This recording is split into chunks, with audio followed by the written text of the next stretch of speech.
बिस्मिल्लाहिर्रहमानिर्रहीम। अस्सलाम वालेकुम नादरीन, आप यूट्यूब चैनल देख रहे हैं। मैं इमरान खान हूँ। नादरीन, आज 26 नवंबर है।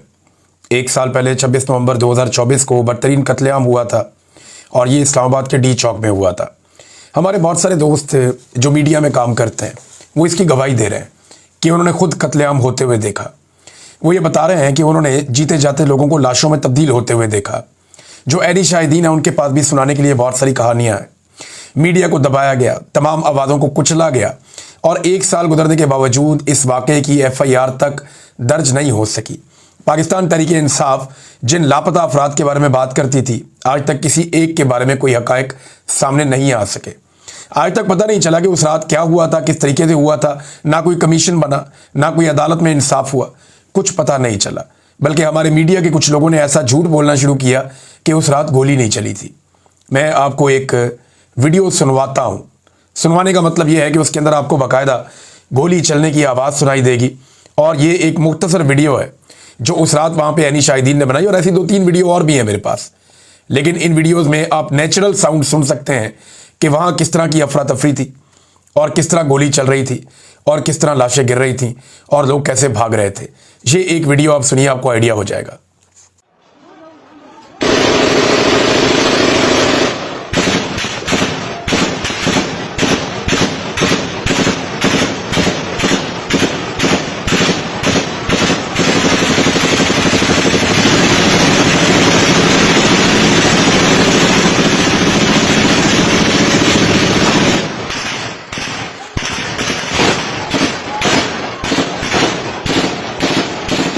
ये एक वीडियो है, मेरे पास ऐसी यहाँ पे 2-3 वीडियोस मौजूद हैं जिनमें साफ आवाज़ें सुनाई दे रही हैं। बड़ी गन्स भी चल रही हैं, छोटी गन्स भी चल रही हैं।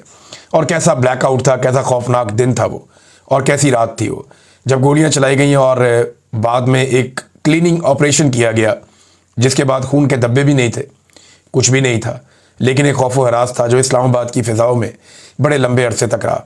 ये कत्लेआम करने वालों ने कर तो दिया, लेकिन इसमें जो मासूम और निहत्ते लोग मारे गए वो कत्ल और वो खून के धब्बे उनके दामन पे हमेशा रहेंगे। ऐसा नहीं है कि ये लोग बच जाएंगे, इनको नींदें नहीं आएंगी, इनकी नस्लें रुल जाएंगी। जिन्होंने नाहक खून बहाया है वो इसकी कीमत अदा करेंगे, इस दुनिया में भी, अगली दुनिया में भी। क्योंकि किसी को नाहक कत्ल कर देना ये इतना बड़ा जुर्म है अल्लाह रब्बुल इज़्ज़त के नज़दीक कि इसकी सज़ा से आदमी बच नहीं सकता। अब जिन्होंने ये किया उन्हें भुगतना पड़ेगा। नादरीन, इमरान खान साहब की बहनों ने गुज़िश्ता रात धरना दिया। लगभग 9 घंटे तक ये धरना चला अडियाला जेल के बाहर, लेकिन इमरान खान साहब की मुलाकात नहीं करवाई गई। मैंने आपसे कहा था कि नवंबर का महीना ऐसा ही गुजरेगा, ये इमरान खान की मुलाकातें नहीं करवाएंगे। वजह यह है कि आसिम मुनीर साहब को एक एक्सटेंशन ताहयात मुराद और ताहयात इस्तिस्ना चाहिए। उसके लिए वो आईनी तरमीम कर चुके हैं, लेकिन जब तक सारा काम मुकम्मल नहीं हो जाता तब तक वो इस बात का रिस्क नहीं ले सकते कि इमरान खान साहब का जेल से बाहर कोई वाज़े पैगाम या कोई स्टेटमेंट आए। अब अंदाज़ा कीजिए कि इमरान खान जेल में बंद है, वहाँ से एक बयान आने से ये लोग इतना डरते हैं, तो क्या ये इमरान खान को बाहर छोड़ने का रिस्क लेंगे? मैं आपको कई मरतबा पहले कह चुका हूँ। गुज़िश्ता साल हमें कोर्ट रिपोर्टर्स बताते थे, वकला बताते थे, और सबका ये कहना था कि इमरान खान साहब के ऊपर बनाए गए केसेस बड़े कमज़ोर हैं। इन्होंने इलेक्शन जीत लिया, 2 नंबरी करके इन्होंने अपना बजट भी पास कर लिया, तो अगस्त सितंबर तक इमरान खान साहब की रिहाई हो जाएगी, ये बातें कही जाती थी। और हमें उस पर यकीन भी आता था क्योंकि कानूनी नुक्ता नज़र से केसेस के अंदर कुछ था भी नहीं। लेकिन अब हमें पूरी तरह इस बात का यकीन है, और कोई भी आदमी जिसको थोड़ी सी भी अक्ल है वो ये बात समझ सकता है कि पाकिस्तान की मिलिट्री एस्टेब्लिशमेंट, ख़ासतौर पर फील्ड मार्शल आसिम मुनीर और जो अभी पूरा का पूरा रजीम काम कर रहा है, वो ये समझते हैं कि इमरान खान उनके लिए एक बहुत बड़ा ख़तरा है और वो इमरान खान को आज़ाद करने का रिस्क कभी नहीं लेंगे। ख़ास तौर पे उस वक्त जब इमरान खान साहब का पाकिस्तान में तोती बोलता है, उस वक्त जब इमरान खान साहब पूरे पाकिस्तान की सबसे मकबूल लीडरशिप है, और अगर उन्हें छोड़ दिया तो पूरे पाकिस्तान को वो कंट्रोल करेंगे। तो बगैर डील के वो छोड़ नहीं सकते और डील इमरान खान साहब कर नहीं सकते। डील इमरान खान साहब इसलिए भी नहीं कर सकते कि उनको भी इस बात का आइडिया है कि उन्होंने बड़ी कुर्बानी दे दी है, उनकी फैमिली ने और उनके कारकुनों ने भी बड़ी कुर्बानी दे दी है, और इतनी बड़ी कुर्बानियां देने के बाद कोई भी लीडर कभी डील कर नहीं सकता, उसके रास्ते खुद ही बंद हो जाते हैं। और वो इमरान खान है, वो वैसे भी उनके बड़े प्रॉब्लम्स हैं, उनकी अपनी शख्सियत, उनका अपना करैक्टर ऐसा है कि वहाँ पर वो डील के बारे में सोच भी नहीं सकते। लिहाजा सबके लिए रास्ते बंद हो गए, लेकिन एक रास्ता खुला और वो पाकिस्तान की आवाम के लिए। जब कभी पाकिस्तान की आवाम ने अपनी ज़िंदगी में से 1-2 दिन निकाल लिए, उस दिन इमरान खान साहब भी बाहर आ जाएंगे। उस दिन पाकिस्तानियों का मैंडेट भी वापस आ जाएगा। उस दिन जालिमों जाबरों इन सब की हुकूमतें भी ख़त्म हो जाएंगी। उस दिन पाकिस्तान के अंदर से जो लूट मार और जो डकैती मारी जा रही है पाकिस्तानियों के बजट पे, वो भी बंद हो जाएगी। पाकिस्तानियों को सिर्फ 2 दिन के लिए टाइम निकालना पड़ेगा और एक बड़ी हिकमत अमली के तहत पूरे पाकिस्तान को बाहर आना पड़ेगा। जब तक पूरा पाकिस्तान बाहर नहीं आएगा, पाकिस्तान बदलेगा नहीं, पाकिस्तान आगे नहीं बढ़ेगा। और पूरा पाकिस्तान ही बाहर आकर इस निज़ाम को तब्दील कर सकता है या हालात को बेहतर कर सकता है। सुहेल अफरीदी साहब पे लगातार अटैक हो रहा है। अच्छा, ये आपको बता दूंगा, इमरान खान साहब की बहनें जो हैं वो उन्होंने धरना ख़त्म किया, वो बैठ गई वहाँ पे पहले तो धरना देकर। उन्होंने कहा जी मुलाकात करवाएं इमरान खान से।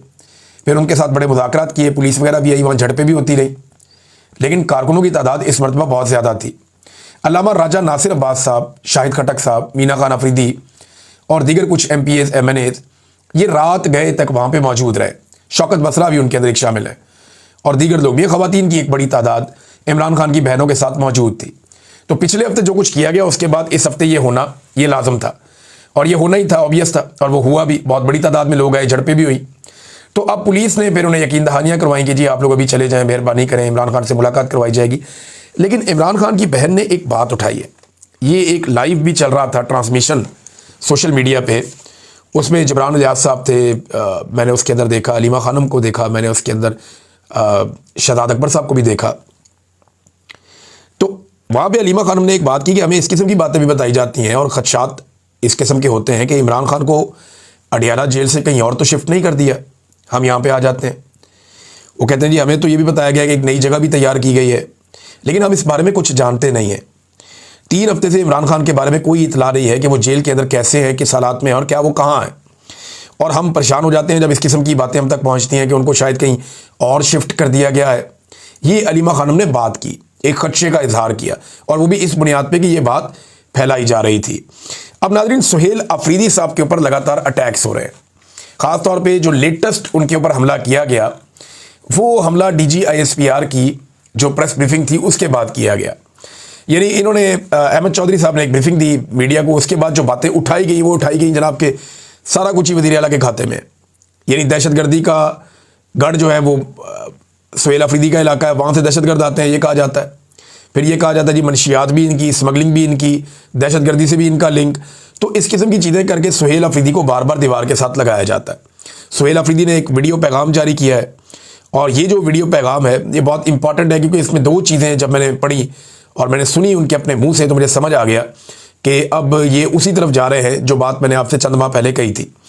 एक तो सुहेल अफरीदी ने कहा कि जी मैंने जाना था इमरान खान साहब की बहनों के पास अडियाला जेल के बाहर, लेकिन तब मुझे ये इत्तला मिली, एक तो हर तरफ से घेरा डाला हुआ और दूसरा मेरे जाने पे, क्योंकि मेरे साथ और बहुत सारे लोग जाते हैं, सिक्योरिटी भी जाती, तो वहाँ पे कोई ना कोई फॉल्स फ्लैग का इनका मंसूबा था कि ये कोई फॉल्स फ्लैग ऑपरेशन कर देते और उसके बाद इमरान खान को नुकसान पहुँचा सकते थे। देखें, एक बात आप याद रखिएगा नाज़रीन कि एक बात मुझे अली अमीन गंडापुर ने बताई थी, और अली अमीन गंडापुर के पास ये बात मालूमात की बुनियाद पे थी या उनका अपना तज्जिया था, लेकिन उन्होंने मुझे ये बात कही थी, क्योंकि बहुत सारे लोग ये दबाव डाल रहे थे कि अडियाला जेल क्यों नहीं जाते आप लोग, आप इस्लामाबाद क्यों जाते हैं, आप जाएं अडियाला जेल जहाँ पे इमरान खान बंद है उसको रिहा करवाएं। तो इस पे सवाल के जवाब में अली अमीन गंडापुर ने मुझे कहा था कि अगर मैं कारकुनों को लेकर अडियाला जेल चला गया तो मैं ये जानता हूँ कि जिस वक्त हम अडियाला जेल के बाहर एहतजाज कर रहे होंगे, ये वहाँ पे कोई फॉल्स फ्लैग ऑपरेशन करके इमरान खान को नुकसान पहुँचा के हमारे खाते में डाल देंगे, क्योंकि पाकिस्तान तहरीक इंसाफ ने जेल के ऊपर हमला किया था, हालात ख़राब हो गए और अंदर जनाब कोई मसला हो गया और ये इमरान खान साहब के साथ हो गया। ये अली अमीन गंडापुर ने इस खदशे का इजहार मेरे सामने किया था, 1-2 और लोग भी सुन रहे थे।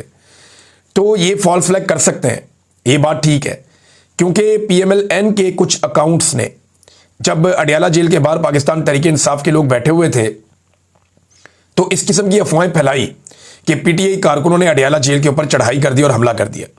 हालांकि मौका पर ऐसा कुछ नहीं हुआ। जब PMLN के कुछ अकाउंट्स ने यह बात फैलाई कि मुबैना तौर पे पाकिस्तान तहरीक इंसाफ के कारकुनों ने जनाब अली हमला कर दिया जेल के ऊपर और जनाब वहाँ पे लड़ाई शुरू हो गई है और चढ़ाई कर दी है, जब इस किस्म की बातें फैलाई गई तो जो वहाँ पे मौजूद थे मीडिया के लोग, उन्होंने कहा जी हम तो यहाँ ऐसा कुछ नहीं देख रहे, सोशल मीडिया के ऊपर ये बकवास चल रही है और ये गलत इन्फॉर्मेशन फैलाई जा रही है, जिसपे बहुत सारे जो लोग समझते हैं इन मामलात को, उन्हें समझ आ गई कि एक फॉल्स फ्लैग ऑपरेशन इस तरीके से भी किया जा सकता है। तो तहरीक इंसाफ